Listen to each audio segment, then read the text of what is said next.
मंडी संसदीय क्षेत्र के पूर्व कांग्रेस प्रत्याशी आश्रय शर्मा ने कौल सिंह ठाकुर को खूब खरी खोटी सुनाई है। उन्होंने कहा कि मंडी जिला को मुख्यमंत्री के रूप में जो मान सम्मान मिला है वो वर्षों पहले मिल जाना था अगर वरिष्ठ कांग्रेस नेता कौल सिंह ठाकुर ने पंडित सुखराम का साथ दिया होता और जिला की पीठ धरती पर न लगाई होती। उन्होंने कहा कि आज कौल सिंह ठाकुर कह रहे हैं कि 2019 के लोकसभा चुनावों में मैं कमजोर प्रत्याशी था और सदर से भी खुद को बढ़त नहीं दिला पाया था। कौल सिंह ठाकुर बताएं कि उन्होंने अपने गृह क्षेत्र द्रंग से कांग्रेस को कितनी बढ़त दिलाई थी। मंडी जिला को जो मान सम्मान आज प्राप्त हुआ है, ये मान सम्मान कई वर्ष पहले मंडी जिला को मिल सकता था, परंतु मंडी जिला के बुजुर्गों को याद होगा वो दिन जब पंडित सुखराम जी मुख्यमंत्री की दौड़ में थे और आदरणीय श्री ठाकुर कौल सिंह जी ही वो व्यक्ति थे जिन्होंने मंडी जिला की पीठ जो है धरती लगाई थी। ठाकुर कौल सिंह जी ये बात कह रहे हैं कि मैं चुनाव हारा हूं, परंतु सच्चाई तो यह है कश्मीर से लेकर कन्याकुमारी तक 2019 का जो चुनाव हुआ, अधिकांश कांग्रेस के जो नेता थे, चाहे वो सीनियर लीडर थे, चाहे वो मेरे ऐसे जूनियर लीडर थे, सभी को पराजय का सामना करना पड़ा। भाजपा ने जुब्बल कोटखाई से स्वर्गीय नरेंद्र बरागटा के बेटे चेतन बरागटा को टिकट न देकर नीलम सरेई को टिकट दे दिया, जिस पर समर्थकों का गुस्सा फूटा है। जुब्बल कोटखाई से टिकट कटने के बाद गुमा में आयोजित भाजपा कार्यकर्ताओं की बैठक में चेतन बरागटा ने दर्द बयां किया। कार्यकर्ता सड़कों पर उतर आए और नीलम सरेई के गो बैक के नारे भी लगाए।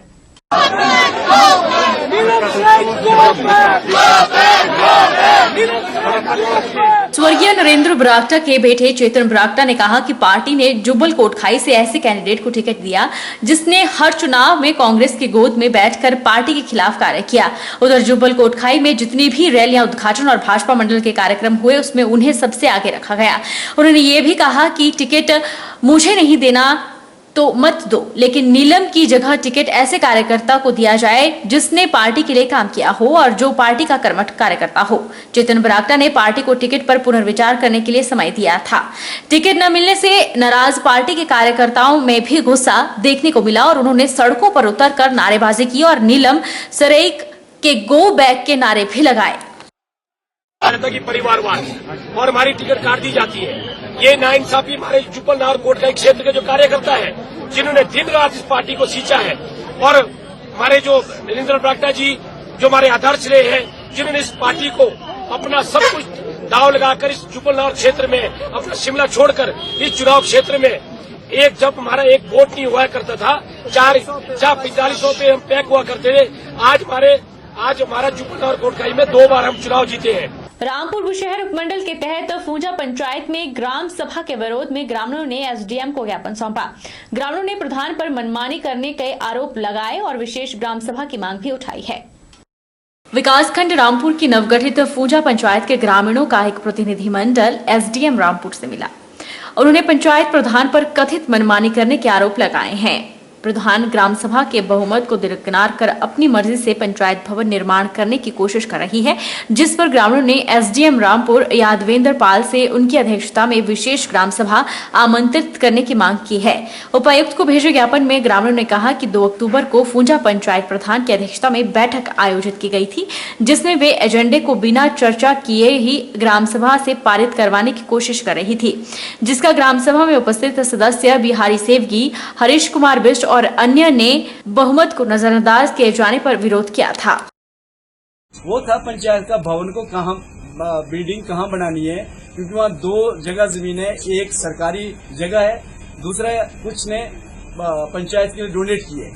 तो उसमें जो बहुमत ये था पंचायत में चर्चा के बाद लगभग 75% लोग जो उपस्थित थे, उन्होंने ये रेजोल्यूशन पास किया कि जो बिल्डिंग है नजदीक जो है जो गोपाल चौहान है उनके भवन के नजदीक बनाया जाए। वो पारित हुआ। तो जो अल्पमत में थे, प्रधान अल्पमत की समर्थन कर रही थी, तो बीच में बिना ग्राम सभा को स्थगित किए, खत्म किए, वो वहां से वॉकआउट करके चला गया। ये बड़ा शॉकिंग है कि जो बैठक का प्रेजाइड ओवर कर को वॉकआउट करके चला गई है। इसलिए जो हम लोग वहां पर उपस्थित थे, हम लोगों ने जो वार्ड पंच 2 है शाह से, उनको सुरेश कुमार, उनको अपना अध्यक्ष बनाया और हमने वहीं बैठक की है। बैठक में उन्होंने 3 रेजोल्यूशन पास किए हैं। पहला कि जो जिस तरह से व्यवहार था पंचायत के प्रधान का, वो पंचायती राज अधिनियम 1994 और उसके नियम 1997 के खिलाफ था। लोगों के साथ जो बात करने का जो तरीका था उसका सभ्य नहीं था। दूसरा है कि भाई वो बिना किसी कारण किए बताए वो वॉकआउट करके चले गए ग्राम सभा की बैठक में। उप प्रधान उस वक्त प्रेजेंट नहीं था। उप प्रधान की माताजी की मृत्यु हुई है, तो वो उस जो हमारा सामाजिक कल्चर है उसमें वो इन्वॉल्व थे, तो इसीलिए जो वहां पर मेंबर थे उनको उनके लक्ष्य में उन्होंने बैठक की है। नाथपा झाकड़ी परियोजना विस्थापित कल्याण समिति और प्रभावित 10 पंचायतों के प्रतिनिधियों ने बैठक कर साझी रणनीति बनाई। विस्थापितों ने कहा कि अगर सरकार कुल बिजली उत्पादन का 1% परियोजना निर्माताओं से दिलाने में असमर्थ रहती है तो उपचुनाव का वो बहिष्कार करेंगे। इसके लिए पंचायतों में जाकर सहमति बनाई जाएगी। देश की सबसे बड़ी भूमिगत परियोजना 1500 मेगावाट की नाथपा झाकड़ी क्षेत्र के लोगों ने उपचुनाव आते देख 1% रॉयल्टी की मांग उठानी आरंभ कर दी है। नाथपा झाकड़ी परियोजना विस्थापित कल्याण समिति के बैनर तले रामपुर क्षेत्र के प्रभावित 10 पंचायतों के प्रधानों और अन्य प्रतिनिधियों ने बैठक कर प्रभावी रणनीति बारे चर्चा की। उन्होंने पावर पॉलिसी 2008 के अनुसार परियोजना प्रभावित क्षेत्र के लोगों को कुल बिजली उत्पादन का 1% रॉयल्टी के रूप में देने की मांग प्रमुखता से उठानी शुरू कर दी है। उन्होंने बताया कि पिछले विधानसभा चुनाव के दौरान भाजपा ने चुनावी घोषणा पत्र में भी 9 नंबर पर यह मुद्दा रखा था, लेकिन यह कोरे आश्वासनों में परिवर्तित हो गया है। बैठक के दौरान रणनीति बनी कि आगामी लोकसभा चुनाव में ऐसे उम्मीदवार को आगे लाया जाए जो उनकी मांग विधानसभा और लोकसभा तक प्रभावी ढंग से उठा सके। बैठक में यह निर्णय भी लिया गया कि सभी पंचायतों में बैठक कर जनमत संग्रह किया जाएगा।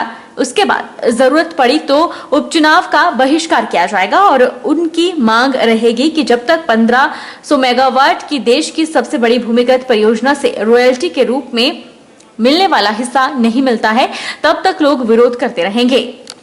जो दल हमारी इस जायज मांग को उठाने के लिए विधानसभा में आवाज उठाएंगे और हमारे साथ जो है बैठक करेंगे, तो हम आने वाले चुनाव में सोच सकते हैं वोट डालने के लिए।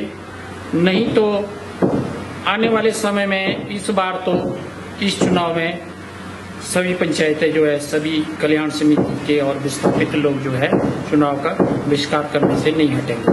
आज हमारी जो ये विस्थापित कमेटी की बैठक रखी गई है, इसमें 16 पंचायतें इससे प्रभावित है, जिसमें से आज 16 में से 9 पंचायतों के प्रधान यहाँ उपस्थित हुए और जो इस के अध्यक्ष है भारती जी। हम इनका पूरा समर्थन करते हैं। जो लोगों को 1% मिलना था वो नहीं मिल रहा है, तो हमारी यही डिमांड है कि रॉयल्टी का जब तक 1% लोगों को नहीं मिल जाता तब तक हम इनके साथ कदम से कदम मिला के इनका समर्थन करेंगे। वक्त तो चला है छोटे से ब्रेक का। ब्रेक के उस पार फौरन लौटेंगे, आप बने रहिए हमारे साथ। Abhilashi university admission start for 2021 and 22. M.Tech, BMS, BSc MLT, BPT, B Pharmacy, M Pharmacy, D Pharma, Allopathy, Ayurveda, Diploma, Arts and Craft, MA Economics, MA Education, BSc Honours Agriculture, BSc Forestry, MSc Agriculture, 2-year Diploma in Veterinary Pharmacist. Also contact for 4-year Integrated BA, BEd, BSc, BEd, MSc in Geology, PGDCA, MBA, PhD in Education, Management, Pharmacy, Geology, Engineering and Agriculture.